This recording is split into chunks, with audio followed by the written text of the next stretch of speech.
Hey everyone, I hope you all are doing great. In this video, we are going to see how you can disable the spell checker so that it doesn't annoy you by highlighting each and every line.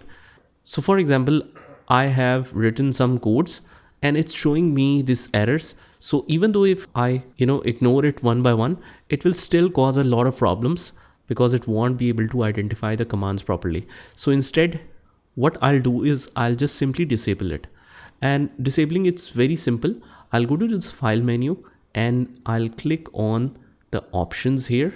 So let's click on it.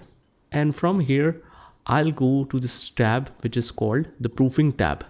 So let's click here, and under the proofing tab, I'll scroll down to click to go in this area when correcting spelling and grammar in Word. So what I'll do is just uncheck the check spelling as you type and mark grammar. Uncheck both of these options and click OK, and that should solve the problem. So this is a pretty simple, straightforward video. If you like the video, hit the like button and mention in the comments on what further topics do you want to see the video. And till then, take care and Allah Hafiz.